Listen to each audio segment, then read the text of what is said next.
السلام علیکم ناظرین، میں ہوں آپ کا میزبان ایم اے رضا اور آپ دیکھ رہے ہیں ٹی پی نیوز۔ ناظرین، جس طرح ہم نے راولپنڈی اور اسلام آباد میں جو موجود کوآپریٹو اور جو نان کوآپریٹو ہاؤسنگ سوسائٹیاں ہیں ان کے اوپر ہم بات کرتے رہے، مجھے بہت سارے لوگوں نے سوالات کیے، جی فلاں سوسائٹی کے بارے میں بات کریں، فلاں کے بارے میں بات کریں۔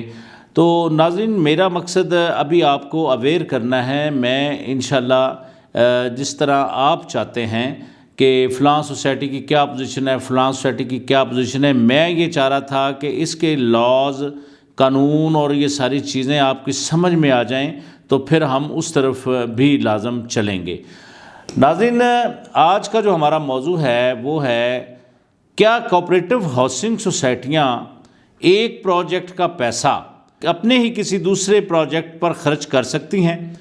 تو ناظرین، اس کے لیے آپ میرے ساتھ رہیں، چینل کو لازم سبسکرائب کریں اور ویڈیو کو اینڈ تک لازم دیکھیں، تبھی آپ سمجھ پائیں گے کہ ہم کیا کہنا چاہتے ہیں اور ہم آپ کو کیا سمجھانا چاہتے ہیں۔ ناظرین، ہم بڑی تفصیل سے آپ کو بتا چکے ہیں کہ کوآپریٹو سوسائٹیاں کس طرح بنتی ہیں، کس طرح یہ ممبران کو پلاٹس دیتی ہیں، کس طرح اداروں کے نام پر اپنے ملازمین کے لیے ان سوسائٹیوں کو بنایا جاتا ہے۔ تو بہت سارے ایشوز ایسے بھی آئے، مجھے کچھ فون کالز بھی آئیں کہ جی ہم نے تو فلاں پروجیکٹ کے اندر پیسہ دیا تھا، لیکن پتہ چلا جی وہ تو وہاں سے پیسہ نکال کے تو دوسرے پروجیکٹ کی طرف لے گئے، تو کیا یہ ایسا کر سکتے ہیں؟ تو ناظرین، یہ ایک بڑا اہم سوال تھا، بڑا اہم موضوع تھا۔ تو میں اس کو کوآپریٹو لا کے حساب سے، جو کوآپریٹو لا کہتا ہے، اس میں جو کوآپریٹو لا ان کو اجازت دیتا ہے یا نہیں دیتا ہے، یہ آپ کو میں اس میں تفصیل سے بتاؤں گا۔ ناظرین، ایک بات یہ یاد رکھ لیں کہ جس پروجیکٹ کے لیے یا جس فیز کے لیے یا جس بلاک کے لیے آپ نے پیسہ دیا ہے، وہ کوآپریٹو سوسائٹی کی جو مینجمنٹ کمیٹی قطعی اس پیسے کو نہیں چھیڑ سکتی،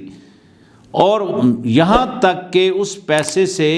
تنخواہ کے پیسے تک بھی دوسری سائیڈ کے جو ملازمین ہیں، دوسرے پروجیکٹ کے مطلب دوسرے فیز کے جو ملازمین ہیں، ان کی تنخواہ تک بھی ان پیسوں سے دینے کی اجازت نہیں۔ لیکن ناظرین، یہ جو 8-9 لوگ جو کمیٹی کے جو ایگزیکٹو باڈی ہوتی ہے، یہ ایسا کر رہے ہیں۔ بہت ساری سوسائٹیاں ایسی ہیں جن کی مثالیں ہمارے پاس ہیں کہ ان کے ایک پروجیکٹ کا پیسہ نکال کے دوسرے پروجیکٹ میں لے جایا گیا۔ اس کے بہت سارے کیسز رجسٹرار کے پاس بھی رجسٹرڈ ہوئے اور ان کے اوپر انکوائریاں بھی ہیں اور ابھی بھی چل رہی ہیں،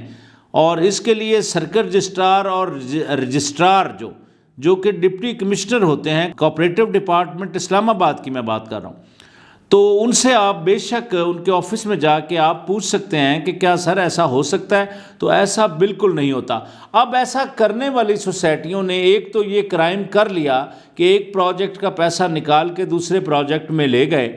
اور نہ پہلے والا جس کا پیسہ نکالا تھا اس کا کام بھی ادھورا رہ گیا، اور جس کے اندر وہ لے کر گئے تھے وہ بھی فارغ ہو گیا۔ تو ناظرین، یہ بہت بڑا ظلم ہے جو ممبران کے ساتھ ہو رہا ہے، اور پھر میں بار بار پھر وہی بات کروں گا کہ ممبران کو چاہیے کہ ان کے اوپر یہ ساری چیزیں جب ان کو سمجھ میں آ جاتی ہیں تو یہ سوال کریں جا کے مینجمنٹ کمیٹی سے کہ آپ نے ہمارے جو جس پروجیکٹ کے لیے ہم نے اپنے پیسے، اپنی جمع پونجی یا ہم نے مشکلوں سے جو پیسے اپنے جمع کروائے تھے، اس کو ڈیولپ کرنے کی بجائے یا اس کو تیار کرنے کی بجائے آپ لوگوں نے وہ پیسہ نکال کے دوسرے پروجیکٹ میں لے گئے جو کہ غیر قانونی ہے۔ تو یہ سوال آپ کے بنتے ہیں، آپ ان سوالوں کے جواب، یہ جو انتظامیہ ہوتی ہے، مینجمنٹ کمیٹیاں بنتی ہیں جو 8-9-10 لوگوں کی، ان سے آپ لوگ یہ کر سکتے ہیں۔ بہت ساری سوسائٹیوں نے اسی طرح 20 سال پہلے لانچ ہونے والے جو بلاکس تھے یا فیزز تھے، وہ ابھی تک سٹل اسی حالت میں پڑے ہیں۔ لوگ، پھر میں بات وہ دہراؤں گا کہ لوگ بس وہ کاغذ کے ٹکڑے اٹھائے پھرتے ہیں۔ تو ناظرین، اب تو اس میں وزیر اعظم پاکستان نے باقاعدہ اپنے پروگراموں کے اندر بیٹھ کر بھی اعلان کیا ہے کہ کوآپریٹو سوسائٹی ہوں یا پرائیویٹ سوسائٹیاں ہوں، اب ان کے اوپر بڑا پورا چیک اینڈ بیلنس کیا گیا ہے۔ تو اگر آپ یہ محسوس کر رہے ہیں کہ ہم نے تو کسی اور پروجیکٹ کے اندر جو اس ایک سوسائٹی کا، مثال طور کسی سوسائٹی کا کوئی پروجیکٹ تھا، اس کے اندر ہم نے تو انویسٹمنٹ کی تھی اور اس میں تو جی پتہ یہ چلا ہے کہ اس میں تو پیسہ ہی کوئی نہیں ہے۔ اب ناظرین اس کے لیے طریقہ کیا ہے، پیسہ چیک کرنے کا طریقہ کیا ہے، اس کی طرف ہم آتے ہیں۔ اچھا ناظرین، ہر سال سوسائٹی کو اپنا ایک آڈٹ کروا کر دینا پڑتا ہے، اس میں اس کے پاس ریمیٹنس کیا ہے، اس کا بیلنس کیا ہے، اس میں اس کے اخراجات کیا ہوئے، اس نے وہ پیسہ کہاں کہاں استعمال کیا، یہ پورا جو آڈٹ ہے یہ سرکل رجسٹرار کے پاس جاتا ہے۔ تو وہ وہاں سے رجسٹرار کی منظوری کے بعد وہ جو آڈٹ ہے وہ آ جاتا ہے۔ اب تو سپریم کورٹ آف پاکستان نے بھی حکم دیا ہے کہ ان سب سوسائٹیوں کا فرانزک آڈٹ کروایا جائے۔ تو ایک بڑی خوشائند بات ہے کہ اب میرے خیال میں ایف آئی اے کو بھی یہ اختیارات باقاعدہ طور پر مل گئے ہیں کہ اگر کوئی اس طرح کی فورجری ہو رہی ہے تو ایف آئی اے کے اندر بھی آپ جا کر اپنی داد رسی کی درخواست دے سکتے ہیں۔ کوآپریٹو ڈپارٹمنٹ کے جو رجسٹرار ہوتے ہیں ان کے پاس آپ لوگ جائیں، جا کر اپنی درخواست دیں، باقاعدہ وہ اس پر انکوائری کرواتے ہیں۔ اگر تو یہ کوئی سوسائٹی کی انتظامیہ ایسے فعل کے اندر ملوث پائی جاتی ہے تو اس کو واقعتاً قرار واقع سزا دی جاتی ہے۔